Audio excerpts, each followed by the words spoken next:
안녕하세요. 어렵고 무거운 주제들을 티슈처럼 가볍게 뽑아 토론해봅시다. 2030 티슈 토론의 이채윤입니다. 오늘도 함께하실 패널분들 소개해드리겠습니다. 안녕하세요. 저는 2030 티슈 토론에 참여하게 된 고수련입니다. 반갑습니다. 안녕하세요. 안녕하세요. 저는 2030 티슈 토론에 참여하게 된 김영준입니다.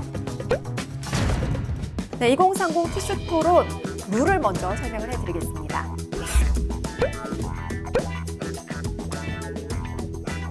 자, 그럼 본격적으로 2030 티슈 토론 시작해 보겠습니다. 오늘의 주제는 바로 이겁니다.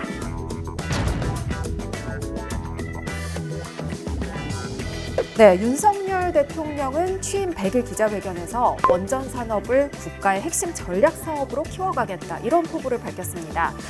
이는 지난 정부에서 탈핵 시대로 가겠다 언급했던 탈원전 기조와는 또 대비가 되는 내용인데요. 현재 전 세계적으로 원전에 대한 입장이 굉장히 판이합니다. 우크라이나 전쟁 여파로 인한 에너지 대란, 원전의 위험성 등 다양한 논점이 충돌을 하고 있는데요.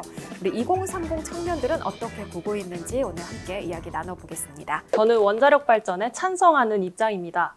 원자력 발전은 두 가지 장점을 가지고 있는데요.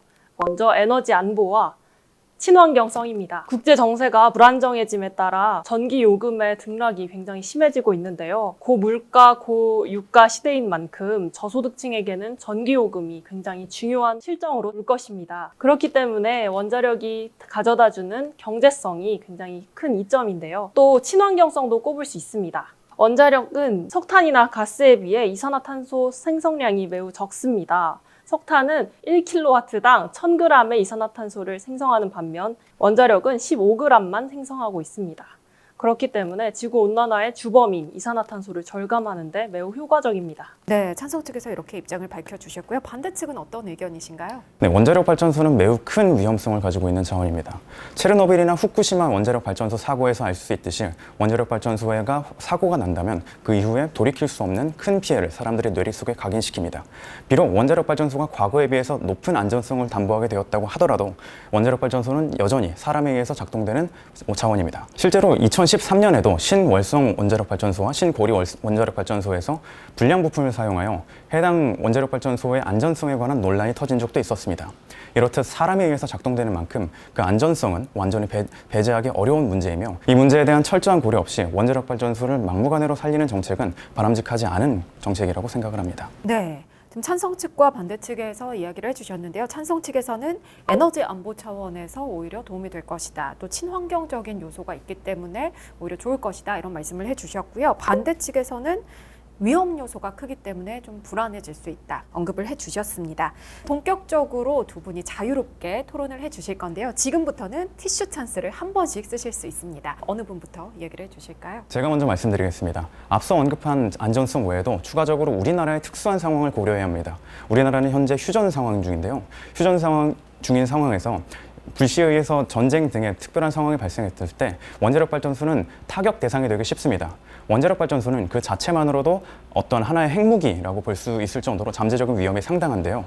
북한의 주요 타격 시설이 될 수 있는 만큼 우리나라에서는 더욱 원자력 발전소의 신설이 신중해야 함을 의미합니다. 전쟁이 가진 불확실성에 의존해 지금 진행되고 있는 지구온난화를 더 가속시키는 것이 옳은 방안인지는 생각해 봐야 할 것 같습니다. 하지만 지구온난화라고 하지만 현재 원자력 발전소가 완전히 친환경적인 것은 아니라고 생각을 합니다. 대표적으로 원전이 지낸 핵 폐기물 같은 경우에는, 특히 고준위 방사성 폐기물, 고준위 사용 후 핵 연료 같은 경우에는 그 처리 과정이 매우 복잡하고 현재는 마땅히 처리할 방법이 존재하지 않아서 그냥 땅바닥 속에 묻어둔 뒤에 한 10만 년 정도를 기다려야 하는 실정입니다. 핵 폐기물 역시 기술로서 해결할 수 있습니다. 한국원자력연구원에 따르면요, 저준위 방사성 폐기물의 부피를 70에서 80%까지 줄일 수 있는 기술을 개발했고요. 또 처리 공정에 맞는 우라늄 처리 기술을 개발해 지금도 연구에 계속 박차를 가하고 있다고 합니다. 하지만 저준위 핵폐기물과 고준위 핵폐기물이 동일선상에서 놓일 수 있는지 의문입니다. 고준위 핵폐기물의 경우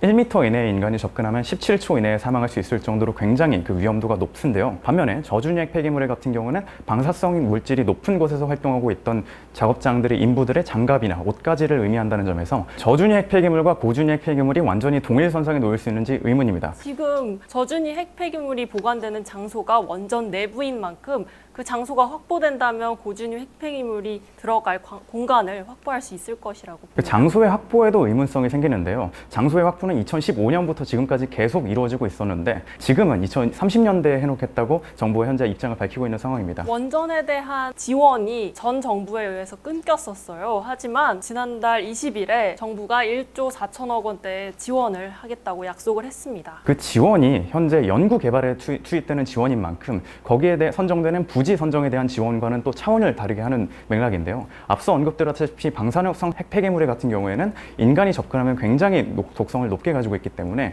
10만 년 동안 보관해야 되는 핵폐기물을 저장할 위치를 찾는 것은 그만큼 사회적 합의가 절실한 사안입니다. 사회적 합의가 절실히 이루어지지 않은 상태에서 무작정 원전을 늘려나가는 판단을 하는 것은 섣부른 판단이라고 저는 생각합니다.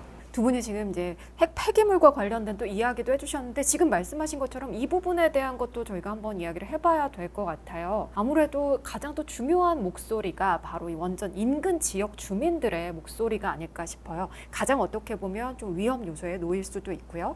또 한편으로는 지역 차별에 대한 이야기도 나올 수 있기 때문에 이 부분에 대해서 좀 이야기를 해봐야 될 것 같은데요. 여기에 대해서는 어떤 의견이신가요? 도시에 놓을 경우에는 도시 근처에서 거주하는 수많은 사람들로 인해서 거기에 해당하는 위험성이 그만큼 높아지게 되고요. 지방, 시골에 설치하게 된다면 이미 지역 소외와 지역 불평등이 극심한 한국의 상황에서 이것이 더욱더 확대되는 결과를 초래하게 됩니다. 따라서 이 부분에 대한 문제가 해결되지 않는다면 원전 살리기 정책은 지역 차별이라고만 볼 수 없다고 생각하는 게 지역 개발의 입장이 있어요. 실제로 울진 군수는 원전이 유치됨에 따라 광역 교통망이 확충되고 인구 유입이 된다는 것을 장점으로 꼽아 발전을 선도하겠다고 입장을 밝힌 바 있습니다. 파티가 끝나면 그 파티는 누군가가 치워야 합니다. 원전을 설치하고 나면 그 원전에 따른 원자력 발전소 핵 폐기물에 대한 장소도 마련을 해야 하죠. 원전 핵 폐기물과 원전은 동일선상에서 일자리를 똑같이 만들어낸다고 볼 수가 없는데요. 원전을 설치하면 그에 따라서 원전 핵 폐기물에 대한 장소도 부지를 선정을 해야 되는데 수십 년 전부터 계속 이루어지고 있는데 아직도 이루어지지 않은 상태인데 무턱대고 원전만을 늘리는 것은 향후 미래를 제대로 보지 못한 것이라고 할 수 있습니다. 네, 물론 원전이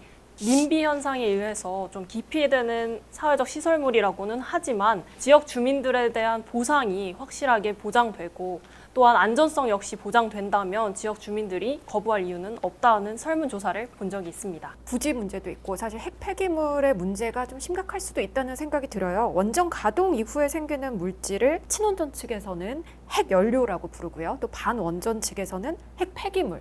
그리고 정부 측에서는 사용 후 핵연료 이렇게 표현을 하는데 지금 두 분이 이제 핵 폐기물에 기술적으로 가능한 부분이 있다. 근데 그러려면 이제 여러 가지 합의가 필요하다 이런 말씀을 해주셨어요. 사실 1978년에 원전이 가동된 이후에 40년 이상 누적이 되온 사용 후 핵연료 문제 이 부분도 분명히 해결을 해야 될 것 같거든요. 여기에 대해서는 두 분이 어떤 의견이신가요? 앞서 찬성 측 분께서 사용 후 핵 연료에 대한 재처리 이야기를 해주셨는데 사용 후 핵 연료를 재처리하면은 플루토늄이라는 게 나옵니다. 이 플루토늄은 핵무기의 원료가 된다는 점에서 이게 마냥 쉽게 볼 만한 문제는 아닌데요. 그렇다면 원전에 대한 다른 대안이 있으신가요? 태양광 발전이 대표적으로 있을 것 같은데요. 대표적으로 한국산업조직학회와 에너지경제연구원이 조사한 발표 자료에 따르면요. 균등화 발전 비용이라는 게 있습니다. 이는 외부 비용, 즉 사고에 대한 대처 비용이나 핵 폐기물 처리 비용과 같은 것들을 고려한 비용인데요. 이러한 비용을 생각을 해보면은 네, 티슈 찬스 쓰셨습니다. 이러한 비용을 생각해 보았을 때 과연 원전이 다른 것들에 비해서 합리적으로 경제적인지 의문이 듭니다. 대표적으로 이 학회들에서 나온 분석에 따르면요. 이르면 2020년대 중반, 늦으면 2020년대 말에서 2030년대에 원전에 의한 발전 비용과 태양광에 의한 발전 비용이 역전되는 현상이 발생을 합니다. 이미 지금 원전에 대한 탈원전 정책 기조를 한다고 해서 당장 원전이 줄어드는 게 아니라 장기적으로 나중에 원전이 줄어든다는 것을 고려했을 때 미래를 고려한 판단이라면 원전보다는 태양광 발전 등 대체 에너지를 선택해서 그것을 발전시켜 나가는 방향이 보다 더 합리적이라고 생각을 합니다. 경제적인 부분도 이야기를 해주셨는데 우리가 사실 이런 에너지에서는 또 경제적인 측면을 고려할 수밖에 없죠. 찬성 측은 어떤 입장이신가요? 에너지 설비, 친환경 에너지가 실패한 사례가 두 나라가 있습니다. 바로 독일과 대만인데요. 예비 설비 과다. 우리나라의 2배 이상의 예비 설비를 들였지만 우리나라와 비슷한 양의 전기를 생산하고 있습니다. 이로 인해 전기 가격이 상승했고 전력망이 불안해진다는 그런 결과가 실제로 도출이 됐고요. 불확실한 태양광 에너지에 비해 원전은 확실한 경제적 가치를 가지고 있습니다. 그런데 일본 경제산업성이 분석한 네, PC 찬스 쓰셨습니다. 전기요금 삭감뿐만 아니라 최신형 스마트폰 500만 대를 수출하는 것과 같은 원전 기술 수출 효과가 있고요. 또 원전 건설 과정에서의 지역 고용 창출 등이 있습니다. 네, 앞서 이야기한 바를 마저 이어가겠습니다. 일본은 후쿠시마 원전 사고 등을 겪은 바가 있어서 원전에 대해서 좀 더 엄격한 시선을 갖고 있는데요. 후쿠시마 원전 사고 얘기가 나와서 하는 말인데요. 후쿠시마 원전 사고는 안전 설비가 제대로 이루어졌지만 경납 건물이 너무 얇고 작았습니다. 그리고 지진에 대한 설비가 완벽했지만 쓰나미가 5m에 대비되어 있던 것과 달리 10m의 쓰나미 때문이었습니다. 바로 그런 점들이 인간에 의해서 작동되는 것의 한계를 보여주는 것입니다. 원전은 반복해서 말씀드렸다시피 인간에 의해 작동되는 것입니다. 우리나라에서도 안전에 대해서 우리나라보다 어쩌면 더욱더 엄격하게 따지는 경향이 있는 일본에서도 벌어진 사건이 우리나라에서 똑같이 발생하지 않으리라는 보장을 할 수가 없습니다. 우리나라는 일본과 다른 입장인데요. 일본은 지진에 취약한 반면 우리나라는 지리적 이점이 있기 때문에 지진이 7.0 이상으로 올라간 적이 없다는 역사를 가지고 있습니다. 하지만 역사적으로 그렇지 않았다고 해서 미래에도 똑같이 발생하지 않을 것이라는 보장은 없죠. 대표적으로 2017년에는 경주에서 지진으로 인해서 수능이 연기되기도 한 적이 있었는데요. 그러한 사건들이 원전 근처에서 보다 더 크게 발생해서 그 시기에 그때 발생했던 지진이 5.6이었는데요. 최신형 원자력은 7.0의 지진에 대비가 되어 있습니다. 네, 두 분 말씀 잘 들었습니다. 두 분이 굉장히 또 열띤 토론을 해주셨는데요. 내용을 좀 정리를 해보자면 찬성 측에서는 친환경적인 요소 그리고 경제적인 효과를 이야기를 해주셨습니다. 그리고 반대쪽에서는 안전성의 문제와 또 사회적 합의에 대한 이야기 그리고 국가 안보의 이야기를 해주셨는데요. 참 사회적인 합의가 정말 많이 필요하고 안전에 대한 또 기술력 확보에 대한 부분도 많이 필요할 것 같습니다. 자, 마지막으로 두 분의 최종 발언과 오늘 함께하신 소감 간략하게 들어보겠습니다. 네, 찬성 측 먼저 말씀해 주시죠. 아직까지 가장 경제적이고 효율적인 에너지 자원은 원자력입니다. 하지만 가장 중요한 것은 우리나라의 미래 그리고 나아가 지구의 미래라고 생각합니다. 그렇기 때문에 가장 좋은 대안이 나와서 선택할 수 있었으면 좋겠습니다. 본 토론의 논점은 안전과 경제 그리고 환경이었던 것 같은데요. 안전은 인간에 의해서 발생하는 만큼 확실히 담보할 수가 없다는 점을 지속해서 말씀드린 바 있고요. 경제 같은 경우에는 미래를 생각했을 때 2030년대쯤이 되면 태양광 발전에 의해서 원전이 역전당한다는 점을 말씀드린 바 있습니다. 그리고 환경 같은 경우에는 핵폐기물과 그것이 10만 년간 지속되는 독성을 생각했을 때 진짜로 환경오염을 생각을 해서라면 향후 원전보다는 태양광 등 대체 에너지로 가는 것이 더 바람직하다는 저의 의견을 말씀드리면서 토론 마치겠습니다. 네, 잘 들었습니다. 두 분 말씀 다 잘 들었고요. 아마 여러분도 많은 의견이 있으실 거라고 생각이 듭니다. 원전 살리기 정책에 대한 여러분의 의견은 어떠신가요? 다양한 의견 댓글로 남겨주세요. 2030 티슈 토론 다음 시간에도 새로운 주제와 함께 찾아뵙겠습니다. 구독, 좋아요. 알림 설정 부탁드려요. 안녕.